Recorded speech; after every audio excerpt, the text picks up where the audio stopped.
Good evening. I now call this school committee meeting on Tuesday, April 9th, 2019 to order.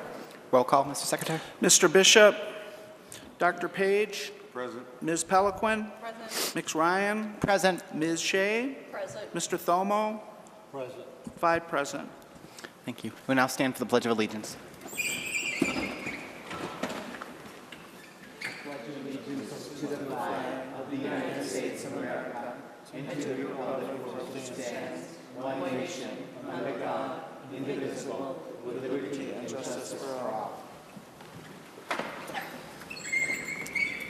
We will now take a brief moment of silence for Susan LaPointe, who worked as an educational assistant in the Southbridge Public Schools.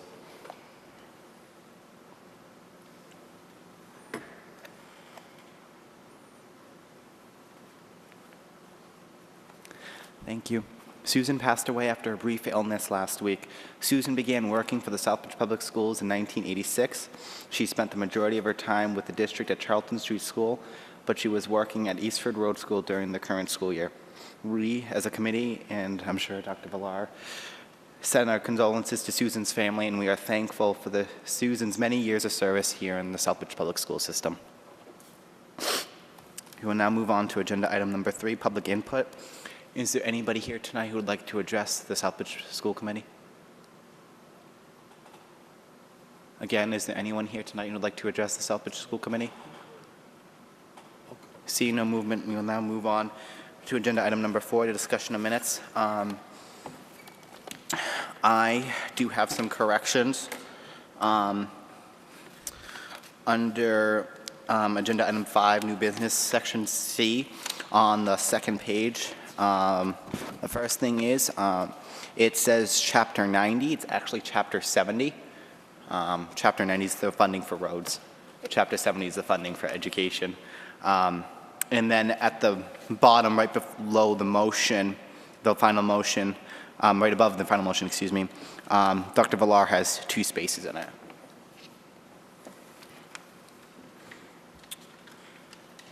That's all I had. Is there any other discussion of the minutes? Okay. We will now move on to agenda item number 5, new business, and we will start with the high school representative report. Ms. Dillon?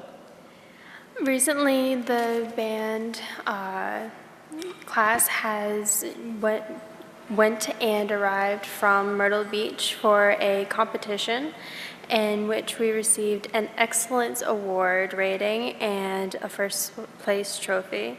We had an amazing time there thanks to the band parents putting it together with amazing events such as a Medieval Times and tournament event and allowing us to see the legends in concert. We're also very thankful to our middle school band teacher for accompanying and directing us due to unforeseen circumstances with our current director. And we recently also had a Hall of Fame banquet, and last week, and the girls' tennis team had their first game against David Prouty, in which we won by a landslide. Again, and we are also using PBIS strategies to focus more on improving culture and environment in our schools. So we had a big pizza party on Friday to acknowledge students for accountability, who held accountability and making good choices as a part of it. I would also like to promote the musical Chicago, which is the 26th and 27th, which many of the cast members have been working very hard because it's so intricate with so many dances and music and songs, and they are working so hard and it's coming together really well. And we are inviting the community to come and visit, and it is $10 for adults and $7 for students. And for the National Honor Society, the application committee will be meeting tomorrow to vet new applicants, and new members will be notified this Friday. And the induction ceremony will be held Wednesday, May 8th at 7 p.m. at the SHS auditorium, in which the public is invited to attend. And Student Council also hosted a rally last week to celebrate and appreciate the winter sports student athletes. And it was highlighted with the staff student basketball game. And we are looking forward to participating in the town's community cleanup day. If there are any volunteer opportunities for any community event, please contact Kelly Landine at the Southbridge High School. Thank you. Thank you, Ms. Dillon. Any questions or comments from the board? Seeing none, we will now move on to agenda item 5B, receiver/superintendent announcements. Dr. Villar? Thank you. Before I begin my report, I do want to publicly thank Hannah LaFleur, the middle school band director, who stepped in the last minute on a Friday afternoon for a trip that was leaving that evening to go to South Carolina with our students. It was an unforeseen circumstance, and when asked, she stepped up, changed her plans, and went with the students. And obviously the trip was a huge success. So I think that's a really commendable action on her part, putting herself before, helping her students in a very unselfish way. So I'm very, very thankful for that. And I'm so glad the trip was a success and our kids got to enjoy themselves, learn some things, and also earn an award. So that's super.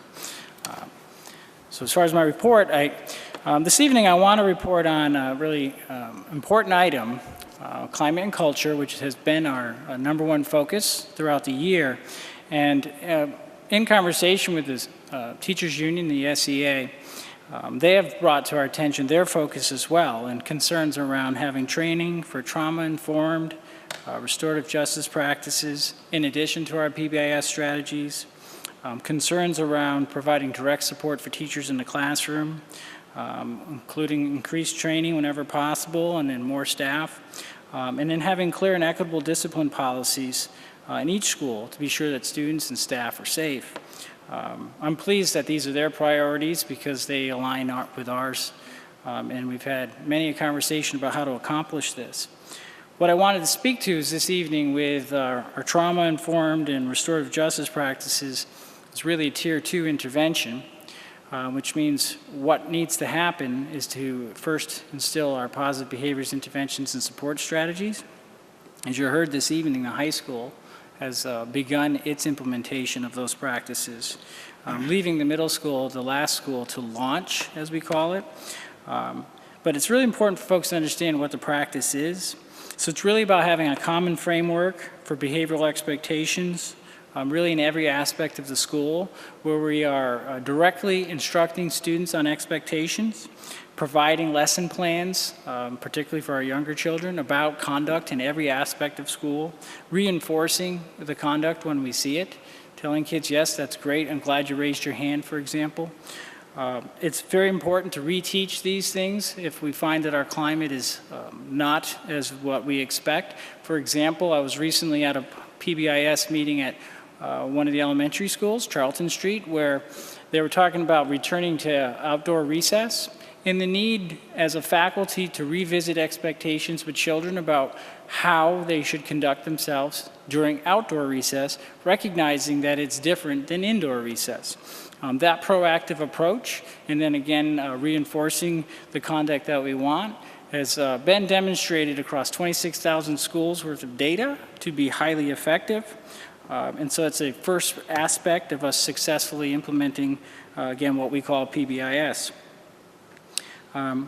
It's important to note that, again, all of our schools, while engaged in this process, are in different places with it. So Charlton Street School, which has the longest history, has the best data around this. And when we mean data, we look at climate data. That would be surveys of faculty and students, families at the end of the year. We also look at teacher referral and discipline data. And then we also measure the implementation of PBIS through, again, some tools that are conducted by the PBIS team at the school. So we know that Charlton Street is the only school that's has a fully functioning Tier 1, and that's demonstrated again in their data. Other schools are making great progress, and we are looking forward to the middle school joining them as they launch their Tier 1 first level round of PBIS. However, with that, we also recognize the need to move towards restorative justice practices and to add what we would call Tier 2 interventions. These are things that will help students who need more support than are offered through a positive, well-structured, clearly articulated environment of expectations. So to begin jumpstarting that, we have been working with the School Empowerment Network. They're a group that's working with us in our secondary schools, and we have preliminarily begun to work with staff, primarily the administrative staff and some of the engagement counselors, to help teach them the basics of that approach. But to be clear, that takes 5 to 7 years to fully implement as well. So there's a lot of learning that's required to do those practices very well, but certainly some things that we will continue to invest in. The aspect of providing direct support for teachers, again, I am in full agreement. This year we've added 29 faculty members to our schools. This includes special education teachers, board-certified behavior analysts, adjustment counselors, student engagement officers, educational assistants, and up to 5 classroom teachers. These positions have been funded with a mixture of one-time grants, such as the federal Hurricane Maria money, support from DESE, direct savings from salary breakage. And what we mean by that is when a faculty member leaves in the middle of the year and several weeks go by and you haven't hired them, there's an amount of money that hasn't been expended. And so those funds have allowed us, again, to hire new folks. And also sometimes an individual may have years of experience and be higher on the salary scale than a new individual who may be inexperienced. Again, pulling that together, we've added back staff to try to address the issues caused by the significant cuts that we faced last July. On my initial plans for next year, I would love to add and have plans for adding interventionists in all classrooms K through 3. But the reality of the proposed budget that the town manager has put forth and the understanding of what Chapter 70 might look like is likely going to force me to have to look at that, because I don't see that as a realistic picture at the moment. But what's very clear to me is we need to work very diligently to find ways to support our classrooms if we're going to get the results that we need. I am happy to report that at ERS, without new staffing, based on mid-year literacy data, they did restructure an intervention block, and in the past 6 weeks, we have seen tremendous growth of the kindergarten and first graders' reading abilities. So we know that work intervention can work if it's very clear and targeted. The last bullet is clear and equitably enforced discipline policies at each school. And that's an important part of the PBIS framework as well. So part of PBIS is for the team of teachers who leads this initiative at each school to sit down and create a matrix of disciplinary actions based on student conduct. And you identify whether it's a classroom managed piece of conduct or if it's something that requires an administrator or the office to assist with. And you go through the series of behaviors. The whole purpose of the exercise is to make it clear to everyone that it's a collaborative effort, but there are certain responsibilities that lie in the classroom and certain responsibilities that lie with the school's principal and administrative staff. Also, in addition to that, is discussion around disciplinary consequences and what needs to happen if students have infractions. Because what's very important to understand with PBIS is that discipline continues. Students need to be rewarded when they're doing things well, and they also need to know when they've done something wrong, and there's a consequence for doing something wrong. We all face consequences. So that, to be clear, never goes away. We certainly look forward to have reduced rates, because of a supportive environment, kids are more likely to make good choices. Again, those frameworks are underway, implemented in all but the middle school, and that work, that team is working diligently, and I believe will launch within the month. So I will look forward to seeing improving results in data, as sort of, again, measuring referrals, responses, so that we can track that progress. Also of note, very exciting news is that we have underway plans to update the educational program at the middle and high school for next year. I'm really looking to improve education for our current students as we work towards turnaround and producing a more stable future environment in the school. First preliminary step is just to ensure that the middle and high school are on the same schedule so that When possible, we can have shared faculty. The opportunities for acceleration and remediation are vastly improved when that happens. We can have collaboration in grades 6 through 12 in content areas so that middle school teachers and high school teachers know what's being taught in social studies, English language arts, science, etc., and begin to work together in a cohesive unit. We've already seen increased collaboration among departments. Very pleased, for example, to see middle school math teachers attending high school math meetings and professional development together, really working, again, more cohesively. We're definitely looking to focus on these core content areas to ensure that all students graduate college and career ready. Future plans will be headed towards finding ways to increase the personalization of high school, giving students opportunities for internships, externships, and other ways of demonstrating their learning. But these preliminary steps need to happen first. We're also excited about the opportunity to provide all of our teachers with weekly professional development next year, and we'll be releasing a new calendar that supports that work. So at this time, I'll be happy to take questions about that. I will point out that we have a plan to be communicating directly to families. We have created a website that will share the link out so folks can take a look at the proposed changes and the aligned schedule between the two schools.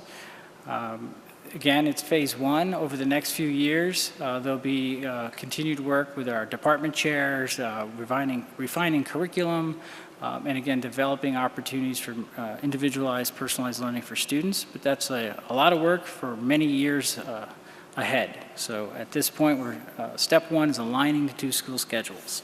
With that, I'll conclude my report. So thank you. Any questions from the board? Yeah, just one question. Mr. Sparrow? Let's see, things seem to have settled down somewhat on the high school level. In other words, we got the alternative school students 9 through 12 up here at Cole Ave. Is that correct? Okay. I'm sure that's had somewhat of a positive effect. Instead of having them in with the regular high school in terms of discipline and... What's really the most dramatic impact of the Southbridge Academy, I think, is on student success. So they actually graduated a student recently from that program, the first. And we're seeing that a more stable program, although, again, those are our neediest students in the district. Right. The next step from Southbridge Academy would be an outplacement. Right. And there are some students there that are traveling back and forth to the high school based on their IEP. Yeah. About 40 students in all attend the academy. Do you think it would be advantageous for the district to also have 6 through 8 here at the alternative school? So it's a matter of what the program requires. So in the elementary schools, we have a program called Connect. Essentially, it is for behaviorally challenged students beginning in kindergarten. And we should have a continuum of services, so the ability to provide support for those children at every grade level through the district. So that goes through grade 8.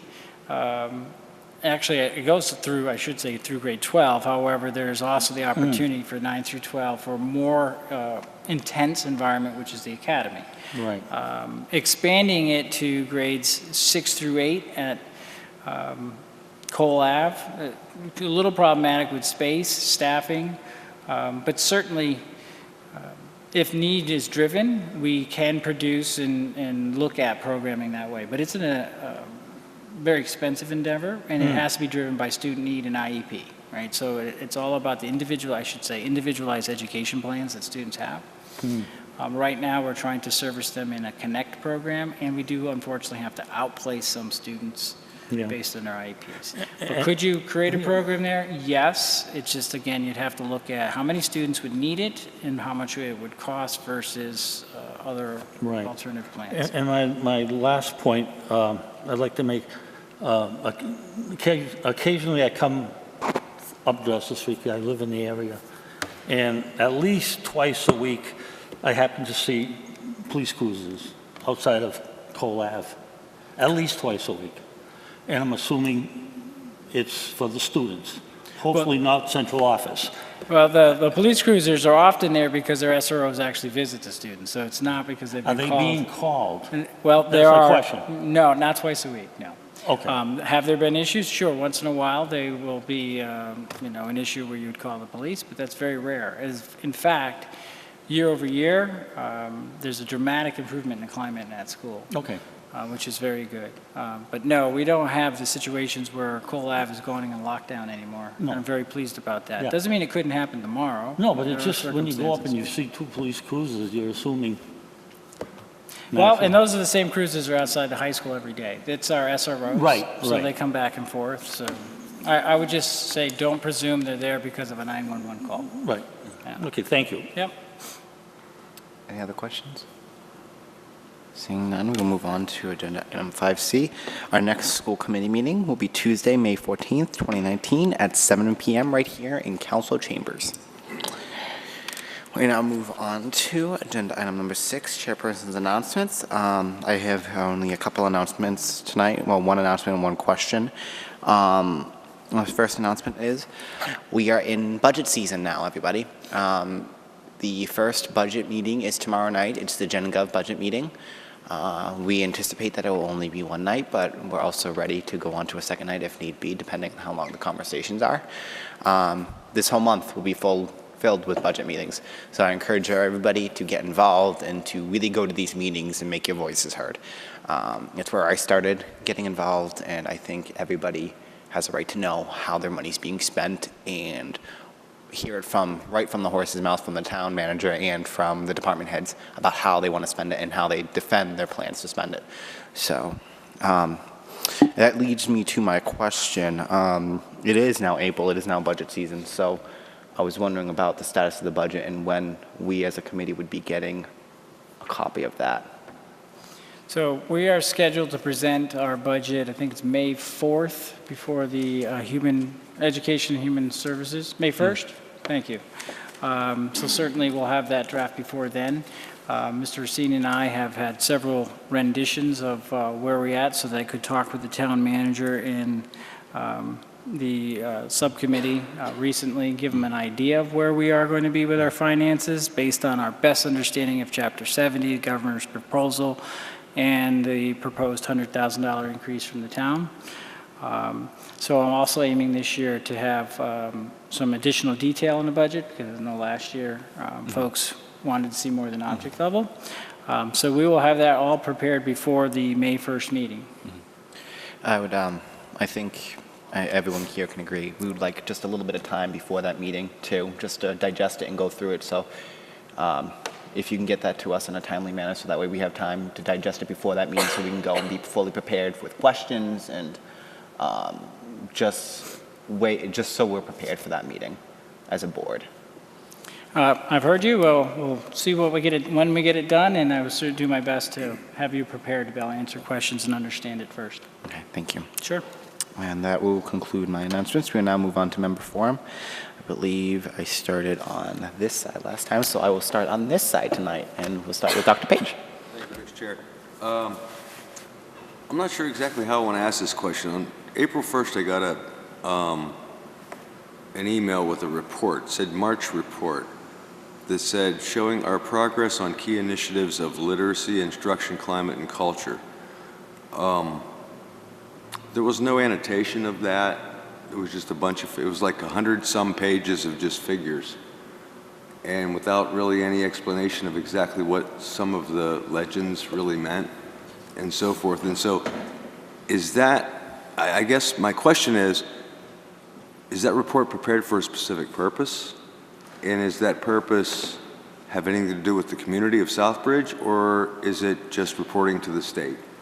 So that report is a report that is developed for the school administration, and it shows measures of progress on all of the key areas that we are working on. So student comprehension, climate, culture, implementation of PBIS. Again, there is at least 100 pages of graphs and tables. It's fully transparent as far as whether or not things are going well or poorly. And so that has been something I've done now for 2 quarters. just to try to give the committee access to the very data that school principals look at. Okay. So I guess if you're not an insider, you have no idea what that means. Well, it's definitely I mean, educational. I couldn't read it. I mean, you have, there's categories in there that just don't make sense. I don't want to get into the particulars, but, so I guess so that report is really for the administrators and so forth to take action upon accordingly. Not necessarily for the community, for us to really understand. It's really a full exposure of whether or not we're doing well or poorly.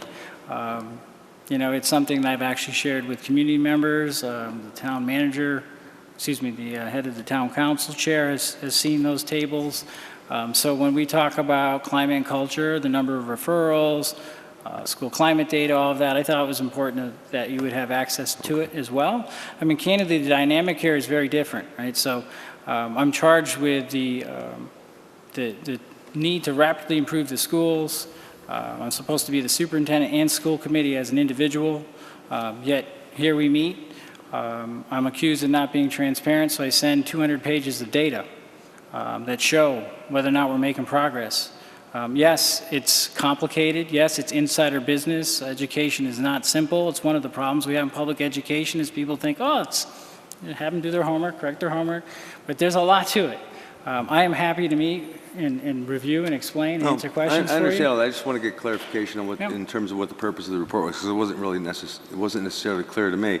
And the fact that there was no summary, there was no narrative that basically explained exactly what different categories meant and what the steps would be going forward. It was just data.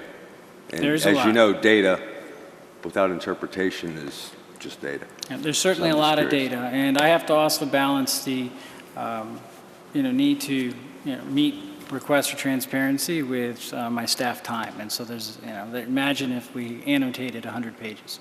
Okay. Thank you. Mr. Thomo? I'm all set, thank you.